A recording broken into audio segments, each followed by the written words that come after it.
মঙ্গল শোভাযাত্রা মানেই বিশাল আকারের এসব হাতি, ঘোড়া ও প্যাঁচার মূর্তি। কিন্তু আপনার মনে কি কখনো প্রশ্ন জেগেছে, মঙ্গল শোভাযাত্রায় কেন এত বড় বড় প্রাণী নিয়ে র্যালি করা হয়? এক একটা প্রাণীকে এক এক উদ্দেশ্যে আনা হয়। চলুন জেনে নেই মঙ্গল শোভাযাত্রায় কোন কোন প্রাণী থাকে এবং কেন এসব প্রাণী নিয়ে র্যালি করা হয়। 1989 সালে প্রথম মঙ্গল শোভাযাত্রায় 10টি ছোট ছোট ঘোড়া এবং বিশাল একটি হাতির মূর্তি হাজির করা হয়েছিল। এরপর 1990 সাল থেকে ধীরে ধীরে যোগ হয় বাঘ, কুমির, বানর, প্যাঁচা, কাকাতুয়া, ময়ূর, দোয়েল সহ বিভিন্ন ধরনের পাখি এবং আরো অনেক প্রাণী। মঙ্গল শোভাযাত্রায় যেসব প্রাণীর মূর্তি ব্যবহার করা হয় তারা আমাদের ঐতিহ্য ও সংস্কৃতিকে ধারণ করে। 2017 সালের মঙ্গল শোভাযাত্রায় রাজাকারের প্রতীক হিসেবে বিশাল আকৃতির একটি কদাকার কুমির বের করা হয়। এর মাধ্যমে বোঝানো হয়েছিল কুৎসিত কুমিরটার মতো রাজাকাররা ছিল মানুষ খেকো। বিশ্রী সেই কুমিরটাকে তাই একজন বাঙালি পুরুষ এবং একজন বাঙালি নারীর পায়ের নিচে দেখানো হয়েছিল। মঙ্গল শোভাযাত্রার র্যালিতে হাতি আর ঘোড়া থাকে, এর পেছনে কারণও আছে। প্রাচীন আমলে রাজারা হাতি আর ঘোড়ায় চড়ে যেত।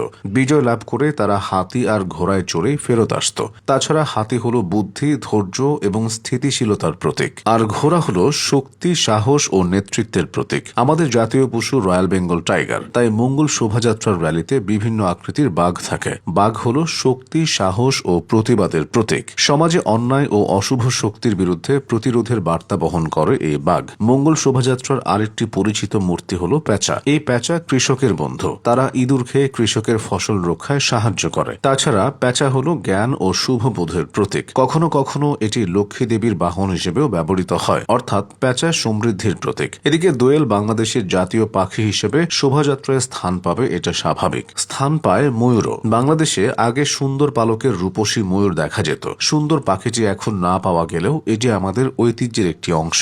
মঙ্গল শোভাযাত্রায় বড় বড় মাছ দেখা যায়। মাছ হলো নদীমাতৃক বাংলাদেশের অবিচ্ছেদ্য অংশ।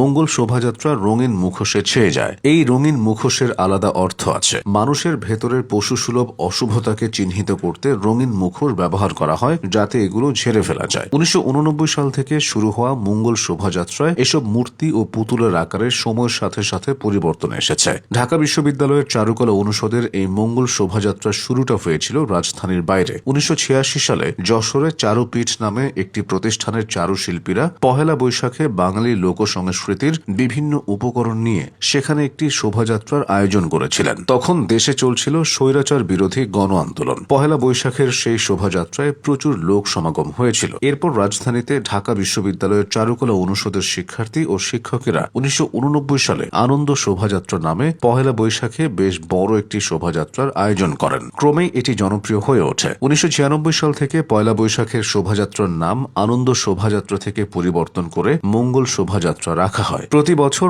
এই র্যালি চারুকলা থেকে শাহবাগ মোড় ঘুরে টিএসসি যায়, তারপর আবার চারুকলা ফিরে আসে। এদিন নিরাপত্তার স্বার্থে ঢাকা বিশ্ববিদ্যালয় ক্যাম্পাসে পর্যাপ্ত সিসি ক্যামেরা থাকে। 2016 সালের 30 নভেম্বর বাংলাদেশের মঙ্গল শোভাযাত্রা জাতিসংঘের সংস্কৃতি বিষয়ক সংস্থা ইউনেস্কোর সাংস্কৃতিক ঐতিহ্যের তালিকায় স্থান লাভ করে। এর ফলে মঙ্গল শোভাযাত্রা বিশ্ব ঐতিহ্যের অংশ হয়ে যায়। তাই বাঙালির ঐতিহ্য ও সংস্কৃতির এসব হাতি, ঘোড়া, বাঘ, কুমির সহ বিভিন্ন প্রাণীর মূর্তি বিশ্ব দরবারে পরিচিতি পাচ্ছে। কিন্তু এসব নিয়ে সমালোচনাও আছে। অনেকে মনে করেন হাতি ও প্যাঁচার এসব মূর্তি ধর্মের সঙ্গে সাংঘর্ষিক, তাই তারা এসবের বিরোধিতা করেন। এভাবে আলোচনা আর সমালোচনাকে সঙ্গে নিয়েই হয়ে আসছে মঙ্গল শোভাযাত্রা।